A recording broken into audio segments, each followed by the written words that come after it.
कह तो देते हैं कि 60 लाख नौकरियां देंगे, लेकिन धरातल पे कुछ नहीं होता। इंफ्रास्ट्रक्चर पे जो इन्वेस्टमेंट है वो 7.5 लाख के ऊपर कर दी गई है, जिसका सीधा असर रोजगार पे पड़ता है। इलेक्ट्रॉनिक्स आइटम्स उनको हमको लग्जरी में नहीं लेना चाहिए, वो आजकल लग्जरी ना होके नेसेसिटी हो गए हैं।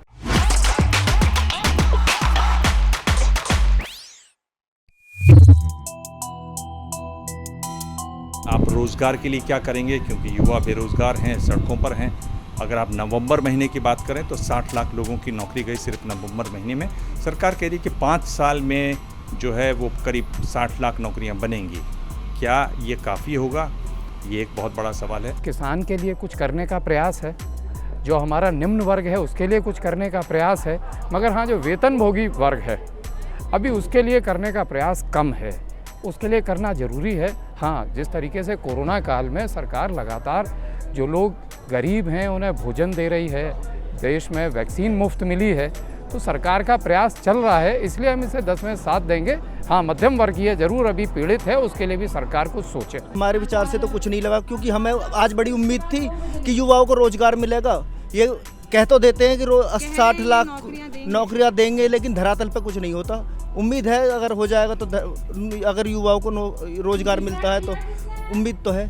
इलेक्ट्रॉनिक्स आइटम्स उनको हमको लग्जरी में नहीं लेना चाहिए, वो आजकल लग्जरी ना होके नेसेसिटी हो गए हैं। चाहे टीवीज़ हो, आज टीवी डिजिटल इतना ज़्यादा हो गया है, लोग बाग अवेयर रहने के लिए सबको टीवी की जरूरत, पर टीवी की कॉस्ट को देखा जाए तो आज की तारीख में कॉमन आदमी की रीच से वो दूर चला गया है।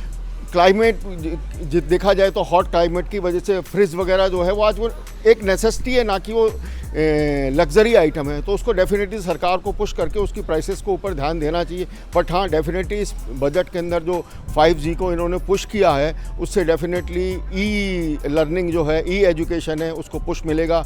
डिजिटल जो पेमेंट सिस्टम है उसको पुश मिलेगा। इंफ्रास्ट्रक्चर पे जो इन्वेस्टमेंट है वो 7.5 लाख के ऊपर कर दी गई है, जिसका सीधा असर रोजगार पे पड़ता है।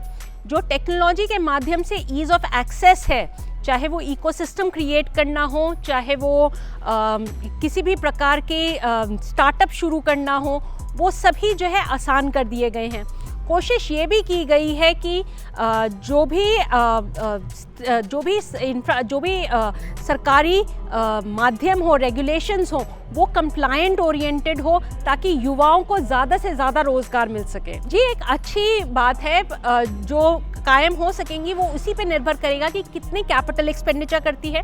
और जो इसमें एक बहुत महत्वपूर्ण बात है, वो सिर्फ सरकार नहीं आगे कंट्रीब्यूट कर रही, जो क्राउड इन इन्वेस्टमेंट्स लाएगा वो प्राइवेट प्लेयर्स को भी साथ जोड़ रही है, ताकि वो निवेश के पार्टनरशिप के माध्यम से और निवेश कर सके और माध्यम क्रिएट कर सके। मैन्युफैक्चरिंग सेक्टर को जो एक्सटेंशन दी गई है या जो एक मैन्युफैक्चरिंग हब बनाने की बात की गई है, वो भी एक इम्पॉर्टेंट फैक्टर है। जो टेक्नोलॉजी को लीवरेज करने की बात है हर माध्यम से, वो एक ज़रूरी बात है।